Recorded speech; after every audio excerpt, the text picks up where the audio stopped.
Terrorism analyst Brian Jenkins famously noted that terrorists want a lot of people watching, not a lot of people dead. A terrorist attack is a performance.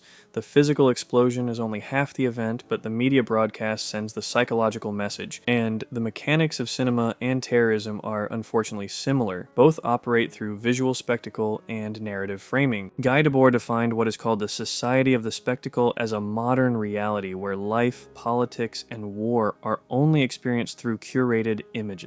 And the 9/11 attacks weaponized this exact concept. The planes functioned as physical weapons, but the Twin Towers served as global symbols, while the live television broadcast amplified a localized tragedy into a devastating worldwide event. But in all of this, the viewer is never innocent. Why do we actively try to watch this footages, whether it's execution videos or the live bodies of bomb victims? In a book called Regarding the Pain of Others, Susan Sontag asks whether consuming graphic images of suffering creates genuine empathy, or if it just turns us into distant passive observers. Without our collective attention, there is no spectacle. By actively engaging with the broadcast, we become involuntary participants in the terrorist's carefully constructed feedback loop. Christopher Nolan's movie The Dark Knight masterfully dissects this twisted logic. In this movie, Joker is not a traditional criminal motivated by wealth or territory. He is trying to trigger a chain reaction of fear. The entire film functions as a study of how an antagonist leverages fear as a virus through communication. But if the Joker represents the initiation of this violence, Steven Spielberg's Munich examines the aftermath. Munich strips away the comfort of righteous heroes. Following the Munich massacre, Israel's retaliatory assassination program creates a cycle of revenge. Every targeted killing creates a new justification for violence, and every justification creates another dead person. Spielberg captures this political futility in the film's brilliant ending shot. The Twin Towers looming in the deep background acts as a visual prophecy, asking whether violent retaliation dismantles terrorism or merely reproduces it. Modern terrorists understand audience psychology far better than journalists do. They design their violence specifically to maximize viral reach. They also use a highly specific aesthetic to project power. They use masks to remove individuality, uniforms to project false military legitimacy, and execution videos to control the narrative. They target financial centers and historic monuments because terrorism functions as a symbolic language. Cinema forces us to confront the darkest aspect of political violence. Ultimately, it forces us to acknowledge our own role in keeping the spectacle alive.